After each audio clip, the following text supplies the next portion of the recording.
I'm Zac Marion. I'm from Salt Lake City, Utah. I am a trail and ultra runner. I've been doing this for the better part of a decade. I've always eyed this race as something I wanted to do. When they announced that there was a 100-miler, and about 2 days before I showed up, I got sick, and I decided to give it a go anyway. It was a tough one. I went out and was competitive and I had fun, and around mile 48 or 50, got to a point to where I was coughing so hard that I couldn't keep any fluids down or any nutrition down, and I sat down at the aid station and wasn't able to get back up without vomiting and then nearly passing out. You know, I had just gotten myself into such a hole that I got pulled from the course. The second that I was pronounced DNF, that I knew I was coming back.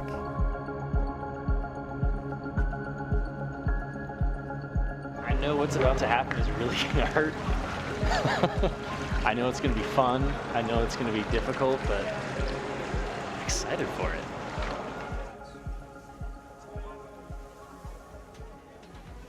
There's no start line quite like this start line and what we're about to experience, and it's just, it is powerful to take throughout the day.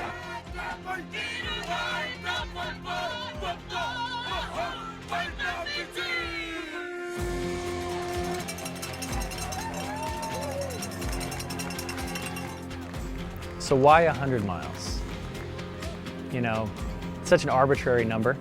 There's something that happens to you physiologically, mentally, emotionally, that you really get to tap into a part of yourself that you didn't know existed. So when you get to push yourself 100 miles, just this random arbitrary number, it's not necessarily, I think, the number that we're chasing, it's the experience that we're all chasing.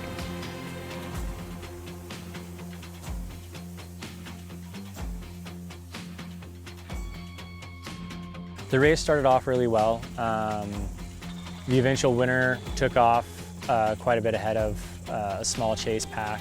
We all kind of ran together for the first 10 miles and felt really, really good. The race is a third of the way done. Yeah. So, still on pretty good time, feel happy. It was somewhere heading down into Hotwater Beach. I just took one misstep and slipped down some stairs and hyperextended my knee a little bit. And I felt a little bit of a zing to it, but I didn't think much of it. It was still working, it was still fine, it was still moving.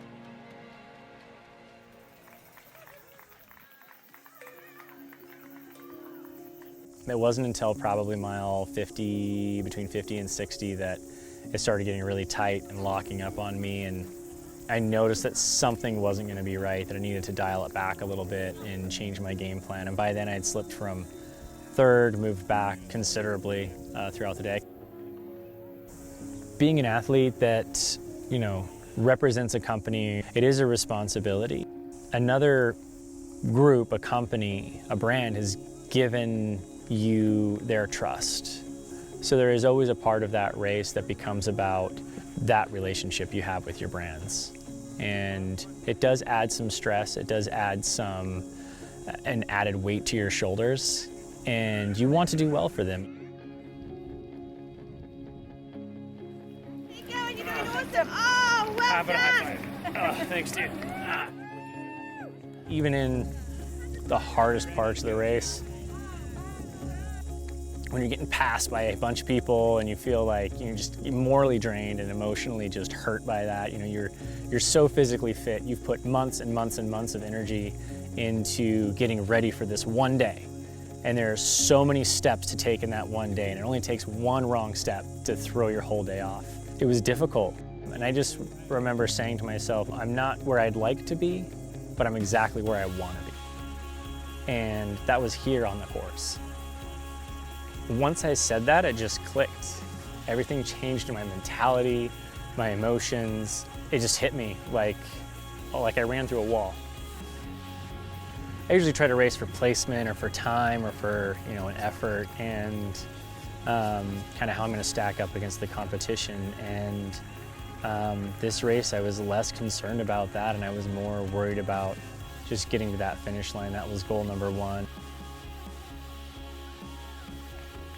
I crossed the finish line just excited to be done, to be honest.